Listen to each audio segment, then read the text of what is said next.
Hi, I'm James. And I'm Anthony. And this is Words and Numbers. We're going to say interesting things right after Anthony takes his turn. What's new and exciting in your world this weekend? Scientists are using quantum computing to create glass that cuts the need for air conditioning by a third.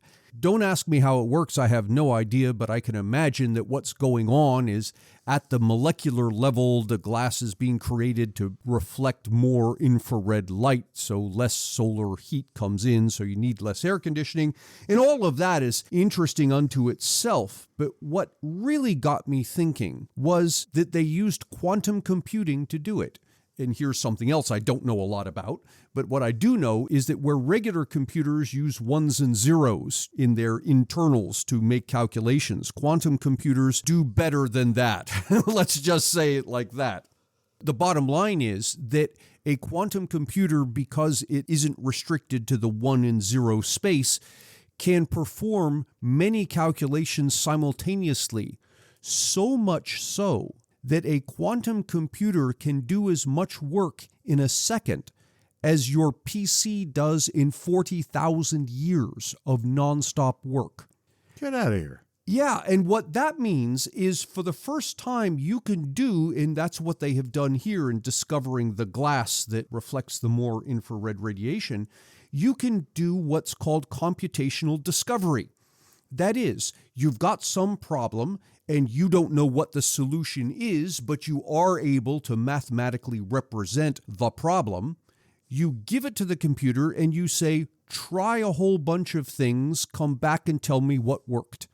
Well, if the problem's particularly complicated and there are quadrillions of potential solutions, a PC might be working on this for a long time. Even some problems, supercomputers will be working on it for a long time, but a quantum computer can pull this thing off very quickly. And this is how AI gets started, and this is where Skynet comes from. My guess is that people 100 years from now will look back and laugh at us characterizing quantum computing as Skynet, when in fact they'll be able to point to many, many inventions that are making their lives better that came about simply because a quantum computer could look for trillions of possible solutions in fractions of a second. Here's to hoping. I don't see any necessary reason why we would come to those conclusions. I hope you're right, looking at the world through your rose-colored glasses yet again. Oddly, I have something that is very different and yet somehow related. You might remember when people started raising alarms, and it seems to me this has been in the last 6-8 months, that mining Bitcoin takes lots and lots of energy. Right. The people who are doing this are just sucking energy out of whatever grid they happen to be on. Some very bright people started saying, well, if that's true, then why can't we design heaters, furnaces? Wow. That also mine Bitcoin. Right. Thereby subsidizing the entire heating process of their homes. You can buy a product right now called HeatBit, the first heater that mines Bitcoin. It mines Bitcoin, creating the heat that you want. Oh, and by the way, it also does Bitcoin. Here's your Bitcoin. It's very expensive, as you might well imagine. I think it's marketed towards people who don't need it. But boy, there's a lot of people who do need it. And when the price comes down, this may revolutionize home heating. It reminds me of the whole to-do in this country, maybe 10, 15, 20 years ago now, about getting rid of incandescent bulbs. And those of us up in the Northeast where it's cold, we like those incandescent bulbs because they generate heat, which you need in the wintertime. That's not going to do me a lick of good here in Tucson, where it's always warm and sunny. But for our friends up in Wisconsin and Minnesota, we may be seeing a shift in wealth here, away from places like where I live or Florida, the Sun Belt, right up to where it's unbelievably cold and inhospitable. Which, of course, brings us to the foolishness of the week. Before we get to the main offender, I want to start with the country of Indonesia, which has declared in a sweeping new law that there will be no more sex outside of marriage. Good luck with that. Good luck with that. I hazard to guess that even the people who signed that into law will be breaking that law within a day. Oh, my God. I wait with bated breath to see how this law gets overturned from the moral majority that put it into place, but that will roundly ignore it. The foolishness of the week. I'm just going to say 2 words. Kanye West. What's he done now? And see, there it is. What's he done now? Right. You know whatever I come up with next is going to be asinine to the point of ridiculousness. Here's what he says. He deserves credit for making anti-Semitism popular. He tells Jews they need to forgive Hitler. What is wrong with Kanye West? What in God's green earth is wrong with him? He sits down with white supremacists and people say, you know, Kanye, maybe you should think about that. And he just doubles down on it. What prompted him to say this? He's hanging out with the Alex Jones crowd. And you know what's going to happen? A bunch of other people are going to say, well, if Kanye said it, it must be right. And we're going to deal with all those people too. To get more Ant and James, buy a copy of our excellent book, Cooperation and Coercion. You can find the paper and electronic versions on Amazon and the audio version on Audible. If you'd like to support Words and Numbers, make your way over to patreon.com/wordsandnumbers, where you can contribute to our podcast-making habits.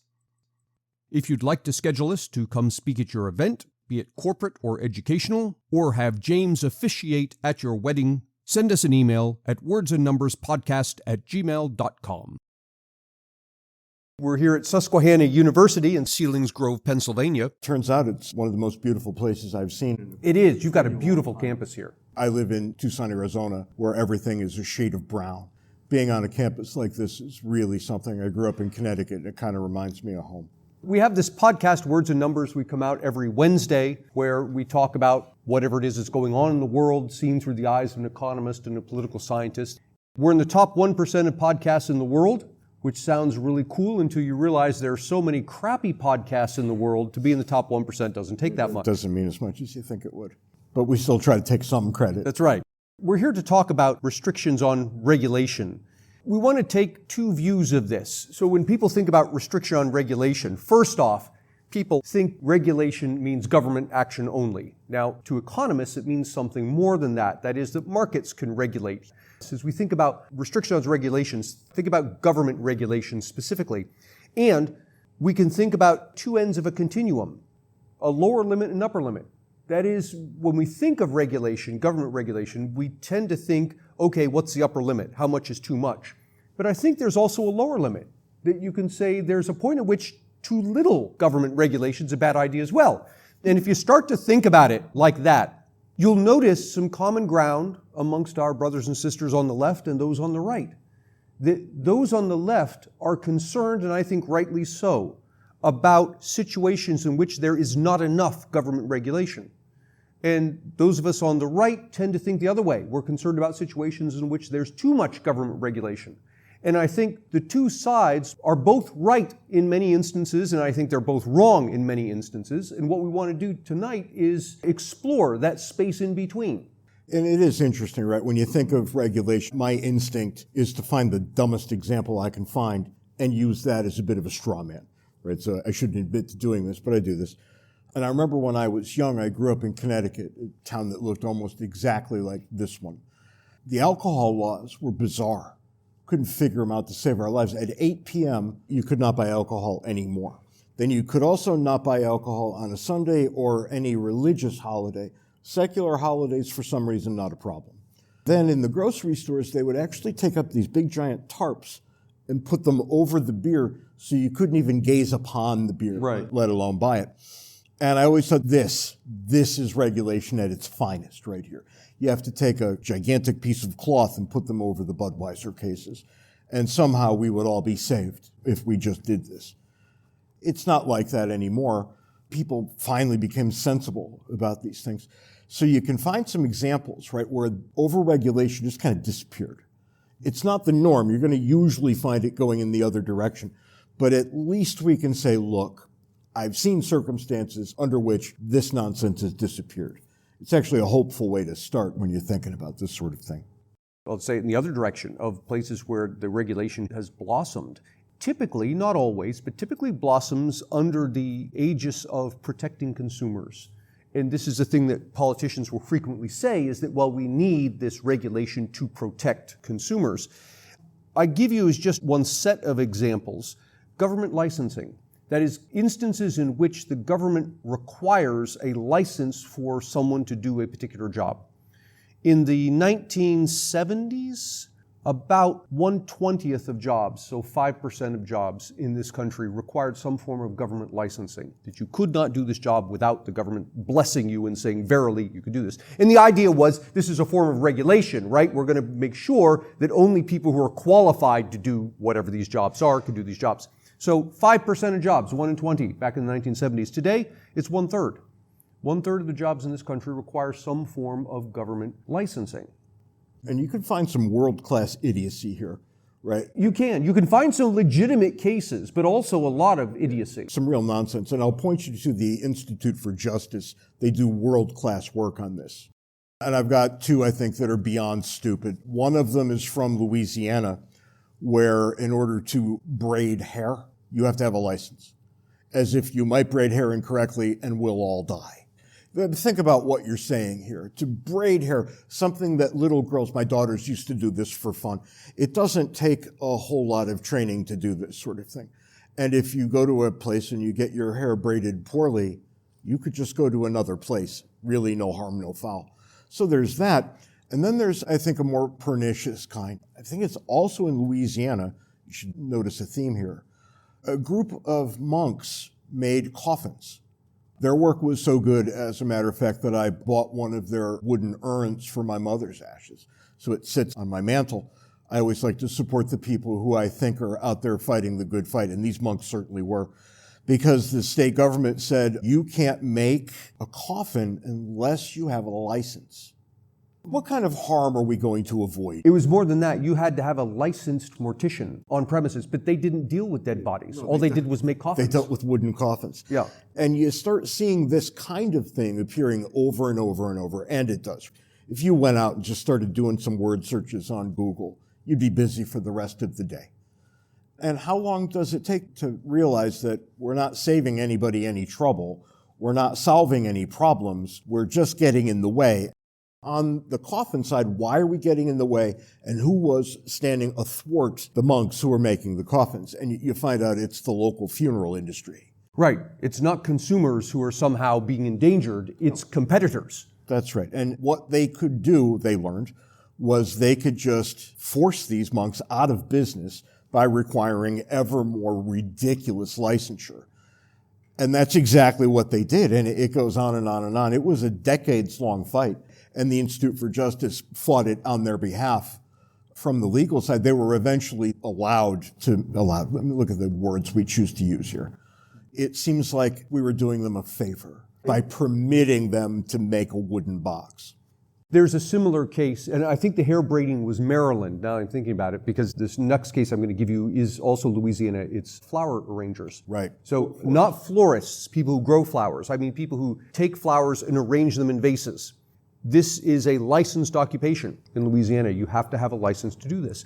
And this was taken to court, and the argument that the state gave for why you should have a license was that, I'm not kidding you, some dirt contains bacteria, some bacteria can harm people, and therefore this is a public health thing. We literally don't want you to get infected by the dirt. That's the dumbest thing I've heard all day.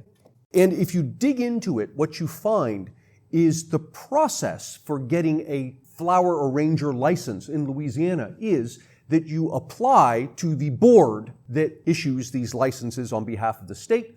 And who sits on this board? Flower arrangers who are already licensed. Now, what incentive do they have? They have an incentive to deny this license to as many people as possible because every person who might get the license is a competitor. So you see a phenomenon there. You saw it with the caskets. You see it with the hair braiding. The case in Maryland I'm thinking of is a young girl was doing hair braiding. She was 11 years old doing the hair braiding, charging like $5 to do it. And she gets a call from someone saying, look, I understand your daughter's doing hair braiding. She's not licensed. This is a problem. How did the authorities find out about this? They found out about it because some woman, 20-plus-year-old woman who charged $35 for hair braiding, had one of her appointments canceled because the potential client found out about the $5 hair braiding, went there instead. And look, there's something that's relevant here. This is human nature. Sure, in no small part. Years ago, when I needed to pick up some gig work, I was still in graduate school. I put an ad on Craigslist. I don't even know if people remember Craigslist anymore. But I put an ad up for high-level editing and proofreading, the kinds of things I do for a living now.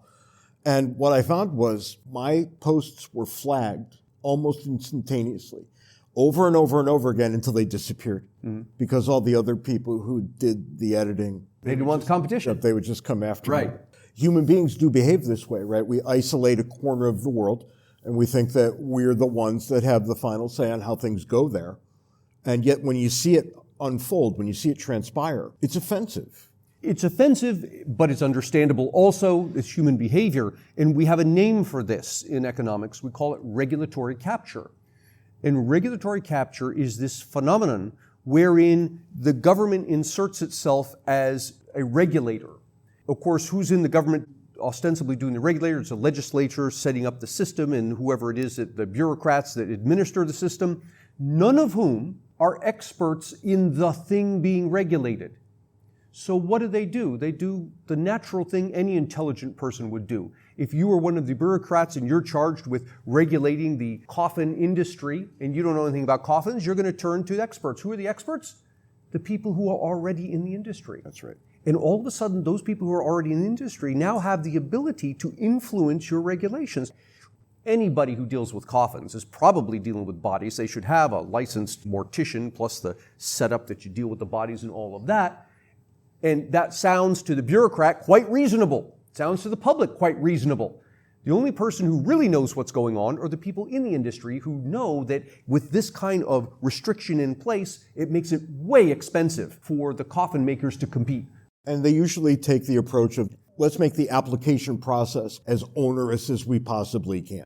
So you get a group of people sitting in a room with straight faces saying, how can we make this way more difficult than it is? Right. And they come up with training sessions. You've got to train for 2,000 hours. That's a full-time year. Even the application itself is onerous, stack after stack of paper. When people think about getting into a business for themselves, this is the last thing they think about. Right? The monks thought, well, I bet we could make something that people would want and that they would cheerfully pay for.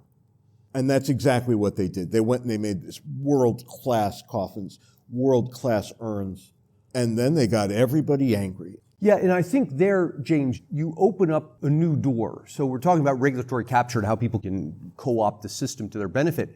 But then there's this other phenomenon that goes on. We're here at a university, and you see this a lot in higher ed. In fact, you see an interesting parallel phenomenon in healthcare. And that is, if you look at higher ed over the past 40 years, and you look at healthcare over the past 40 years, and you ask, how many people are employed in these industries who are directly touching patients or directly touching students versus those who are in administrative You can't say positions. touching students. Sorry. Those who are having contact, I can't say, You can't say that. teachers and healthcare people, There the you go. providers, all right? Now we're cooking with gas. Compared to number of administrators. And what you see is over time in both industries, the ratio of doctors, nurses to patients and the ratio of teachers to students, basically the same over those several decades. Number of administrators skyrockets. So much so that at Princeton, there are more bureaucrats on campus than students. You're kidding me. I am not. Wow. Yeah. But you ask, where do they come from? What's going on here? And what's going on is every time we pass another rule, another regulation that we want, equal genders in the sports, or we want the dorms to be handicapped accessible, whatever it is. And I'm not saying these are bad things. I'm simply saying they're things.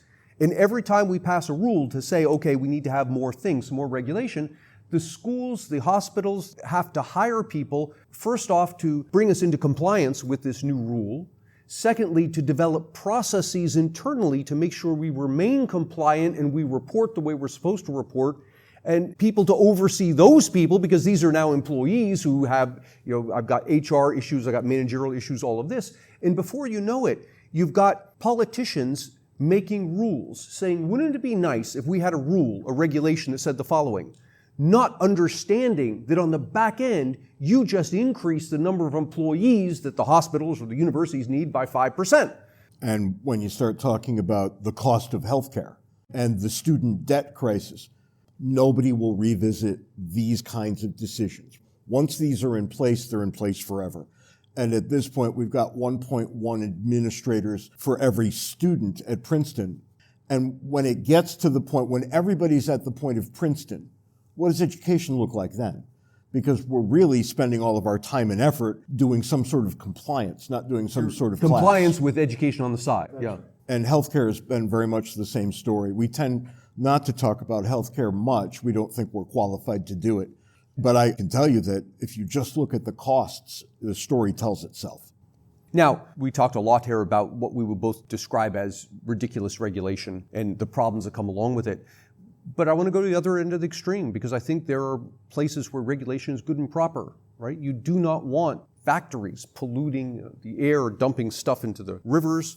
You want some rules in place on the road. You drive on the right-hand side, and when the light is red, you stop.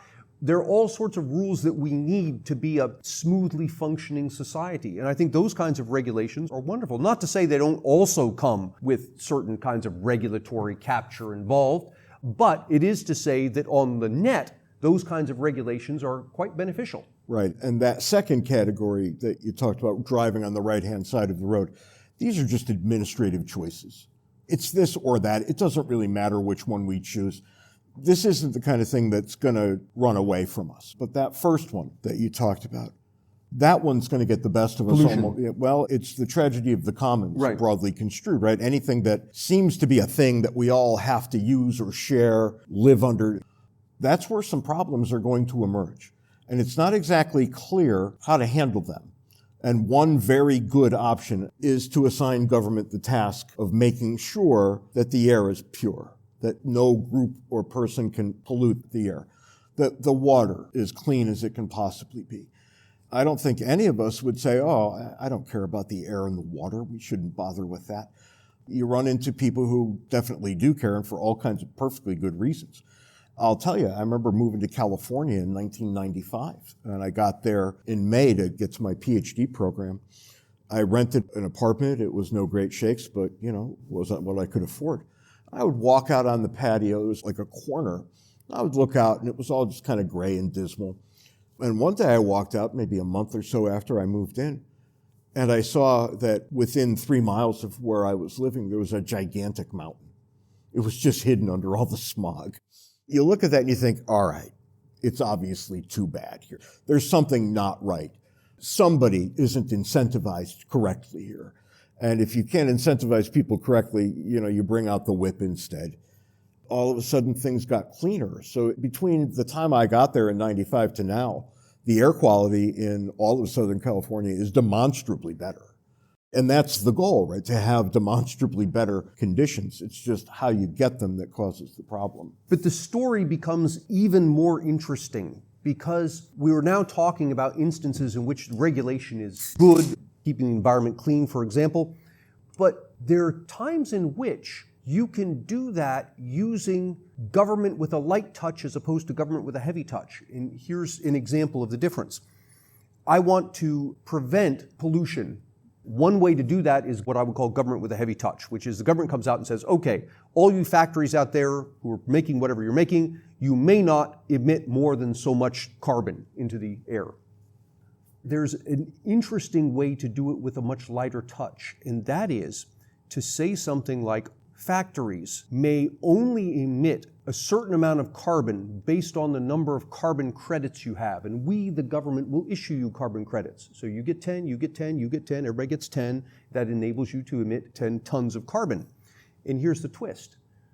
Those carbon credits are transferable. So if you've got a really clean factory, you don't need all 10 credits, you can sell them to her.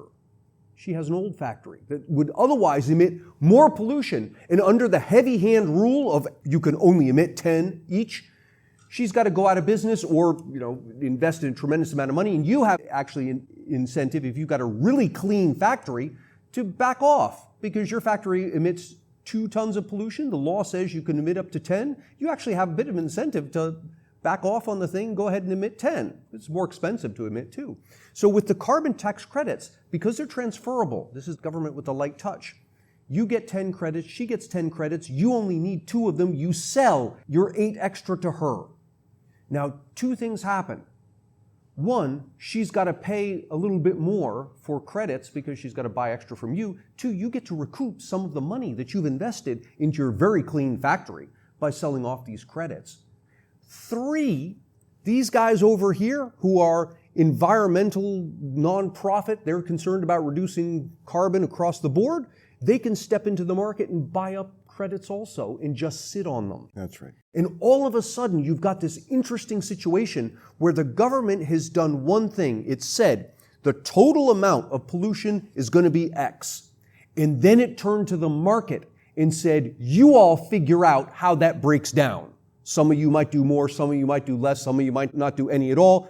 You figure it out because you're better at that than the government is. What the government's good at is saying, this is it, whatever the limit is, for everybody combined. But we tend not to break that way. We tend not to do that. We tend to ask the government to go the one step further and decide what each person should do. And the government's not experts, so what do? They turn to the industry experts, and you've got regulatory capture now. I was reading an article just this morning to give you some idea of how heavy-handed people can be in the use of government force. It starts in California, where people wanted to shelter animals that are going to be killed for food. They want it to be a humane living, such that it is, even if it's a short life, for these animals. And most people think that there's something about that sounds right, that you really don't want creatures to suffer. So enter a group in California that petitions the state government to regulate how these animals must be treated prior to them being brought to market. And yet, when you unpack it a little bit, what ends up happening is that the regulations that they've arrived at in California are so difficult to follow. And what ended up happening, because the meat markets are intertwined across the entire country, this one rule in California will end up causing every single state in the union to fall under the exact same very high bar. We'll be a nation of vegetarians within minutes of this becoming law. The argument is, I think, a pretty clear one. I taught constitutional law for a number of years. Can a state regulator pass a state regulation that will define the national market completely?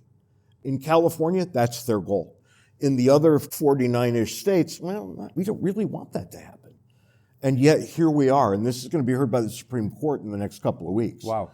If a group in one state can pass a single regulation that will cause national meat markets to fold up and go away, we have ended up at a very strange place in a regulatory nightmare. Well, California did something similar. It was like maybe a month ago. They passed some law saying that by whatever it is, 2035, gasoline-powered cars may no longer be sold in California. Sure, and that was the same week that they banned the charging of electric cars because they were running short of energy across the entire state. Wow. So yeah, they don't end up seeing that they're causing this mixed messages to emerge. So I want to give you perhaps my favorite example of government regulation with a light touch.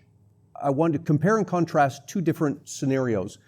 In one, we have our government in the 1960s decide we're going to go to the moon. And so we found NASA and plow all sorts of money into this, and we go to the moon, and that's great. And NASA does all the things it's done since then. And then another model, this was a model that gave birth to SpaceX, the private space company. This was a bunch of rich people and foundations that were interested in privatizing space travel. They all put down on the table a bunch of money. I forget what it was. Let's say it's $10 million. $10 million on the table. And they said, this pile of money goes to the first person or company or group of people, whatever, that can build a ship that will take a person into orbit, bring them back, and repeat within 1 week. You get this pile of money. Go. Talk about incentivizing people. Yeah, imagine if we had done the moon landing like that. Instead of the government doing the heavy hand of we're going to found NASA and all this, and now it becomes this tax suck because everybody who's in NASA and everybody who sells things to NASA all have an incentive for NASA to remain so that more tax dollars come to them, right? Instead of doing that, if the government had just taken a bunch of money, pick a number, $10 billion, put it on the table. This goes to the first person who can get a person to the moon and back again alive. And what would you have? You would have had massive decentralized attack on this problem. All sorts of entrepreneurs everywhere would be trying to think of ways to make this work. And the really cool thing is, not only would you all of a sudden have way more people working on the problem than worked otherwise, they'd be bringing to bear entrepreneurial attitudes that you tend not to get. I'm not saying you don't get it, but you tend not to get in a government bureaucracy. And perhaps the best part is, if they fail, it costs the government zero. But here's another truly great thing about this approach.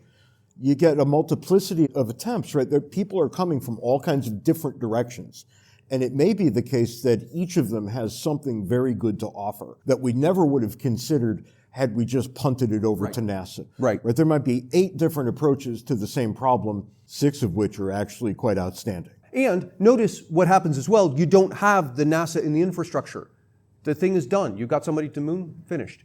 You want something else? You want a space shuttle? Yeah, tee it up. Put another $1 billion on the table. Now go figure it out. And we tend to come to this conclusion a lot. Things that can bring the market to bear on a very difficult question. They tend to be taken care of in exactly one way, but we learn a lot more this way. I could tell you who's against it. Major corporations that would not be selling to these 3 guys over here because they're in their garage trying to figure out how to get a man into space and back again. They represent a very small amount of money to the corporation. Corporation's not concerned with them. But a NASA with a multi-hundreds of millions of dollars, billions of dollars budget every year, corporation's very interested in that. And now all of a sudden you have a bunch of money, of political clout aimed at the NASA solution rather than the decentralized, let's all try different things. We sell ourselves very short when we shut people down because God only knows what they would have thought up. The moral of this whole story is it's not cut and dry that you can say regulation is good or regulation is bad. Some regulations are good, some regulations aren't that good. And what you find is that to live together in society, we need a little bit of regulation. And if you want a line in the sand to distinguish between what at least I would consider the good regulation and the bad regulation, it's this. Does this regulation prevent people from imposing harm on others? If the answer is yes, that's probably a good regulation.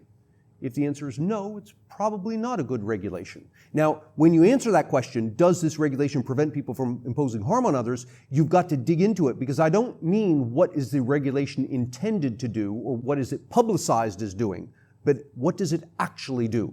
Does the hair braiding regulation really prevent someone from imposing harm on someone else? If the answer is largely no, that's a bad regulation.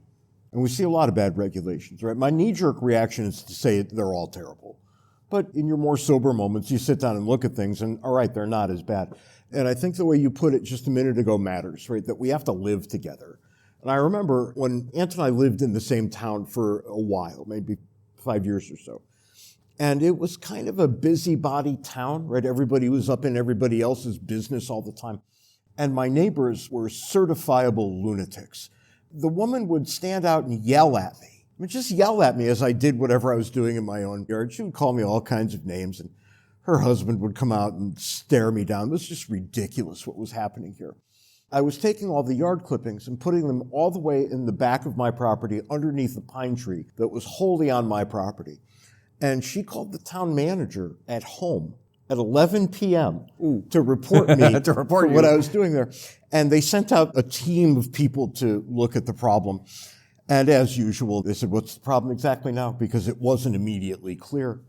She made her point clear that she did not want me to put my yard clippings underneath my tree. Why not? Because it devalued her home. And I remember I looked at the town manager and I said, look, am I breaking any rule whatsoever by putting my trimmings under my tree? And he said, no. I said, well, I guess we're done here. And he said, yeah, I guess so. And I said, but wait a minute.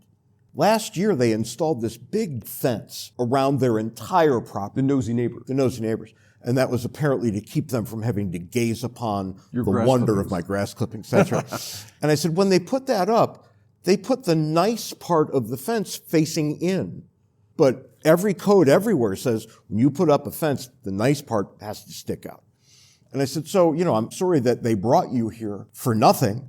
As long as you're here. But seeing as how you're here, can you go tell them that it's my strong preference that they rip out the entire fence and put it back in with the nice part sticking out? And the town manager laughed, more than a little, and wandered right over to the guy's door. having been called one time too many at home after he had gone to bed. And the next day, they had to rip the entire fence out. I stood out there and I clapped and I asked if he wanted lemonade, these sorts of things. Jeez. But look, this is what people do. They fight each other through regulation. And it's generally pretty destructive when they do. The harder the touch, the more difficult it's going to be over the long term to keep things reasonable. And keeping things reasonable is what we aim regulation at most of the time, right? As we're winding down on time, I'll give you one more interesting example of regulatory capture. Tesla sells directly to consumers. You want to buy a Tesla, you can get online and order a Tesla. That's the way it works. There's a law, I didn't know this existed until Tesla came along. There's a law in this country that car manufacturers may not sell directly to consumers. That's part of why we have the dealership networks that we have. Is there any idea why that came into being? I do not know. I don't know either. But nonetheless, the way the law has always been, or has been for a long time, is that the manufacturer must sell to the dealer then sells to the consumer. So along comes Elon Musk, and he doesn't have a network of dealerships. So he goes to lobby Congress. And what's fascinating is what he asked for. He did not ask for this regulation to be removed. He asked for Tesla to be made an exception. Why? Because if he was an exception to the rule, not only does he get to sell directly to consumers, but the rules now stands protecting him from competitors who might come along. He's not crazy. No, he's not. It's reasonable behavior. He seems crazy some days, but he is not crazy. Now, we're not advocating the behavior. We're just saying it's understandable. Look, if I had a car company, I'd pull the same crap he did. And why wouldn't you, right? But, I mean, think about what it means to buy a new car. Nobody ever looks forward to it. And he was smart enough to say, get me out of here, but don't let anybody else out of here. Regulatory capture is one of the most terrible things that government does, and it's almost wholly unrecognized by the public. It is, and it saddens me because so often I see people on the left and the right arguing over this, and when someone, I'll say on the right, of course it varies, but when someone on the right says, okay, we need to get rid of this regulation, what the person on the left sees is you want these people to be harmed, who the regulation is protecting. When in fact, what the person on the right is saying, it's not that I want these people to be harmed, but rather I see corporations coming and using this to harm other people. And so in that sense, as we go about our lives arguing on the left and the right as we do, it's important to keep in mind that so often, those of us on the two sides actually want the same thing. We just are unaware of it because we're so focused on the tool we're using to get to the end, we don't see that we agree on the end. We're disagreeing on the tool. Most people, and I mean most, almost all, agree on ends. Everybody wants, for example, children to be well educated. Nobody wakes up in the morning and says, how can I make children dumber today? Or how can I deny people health insurance? I mean, really. Die in the street, please. Right. Where we really disagree is on the means. We agree on ends, but means is where it all kind of falls apart. And I think if we started most conversations with, hey, listen, I get you, I understand what you're saying, and what I'm saying is kind of the same thing. Let's carve away the rest of it, talk about what we agree, and what can we do by adjusting the means through which we address a social problem. And if we started there, I guarantee you that we would be better. We wouldn't agree on everything, No. but I think easily 80% of the stuff we disagree on, we'd all of a sudden realize this is not the big issue we thought it was. That's all the time we've got this week on Words and Numbers. Be sure to join us next week when we keep track of what Kanye West is doing then. Until then, follow us on Twitter. Handles are in the show notes. You can email. I'm just going to blast right through this because I don't have time to wait for Ant's plea. wordsandnumberspodcast@gmail.com. For God's sake. I'm all toasty now. wordsandnumberspodcast@gmail.com. That doesn't make it any better. That makes me want to punch you. Fortunately, Anyway. you're like 12 states away. 12. I'm 2,500 miles away from you, maybe more. It's going to be a little strange hearing me say this after I just threatened to punch Anthony. But be nice to each other, and I'll take my own advice because I always say try to be nice to each other. I admit that maybe we can't do that. But hey, maybe we can, and if you can, ought implies can, and if you can, you should. So let's go do it. Let's be nice to each other. We'll report back here next week. We'll see how it goes. I'm going to be on the road with Ant as of tomorrow, so he's going to get punched, maybe. We'll all so know send by that this time email, next week. wordsandnumberspodcast@gmail.com. See, the weird thing is Anthony is so agreeable that if I told him right now to bring bail money so he could bail me out after I punched him, he would still bring the bail money. You laugh like a fool, but you know that's right. I'll see you next week, James. See you next week. Have a good one, Ant.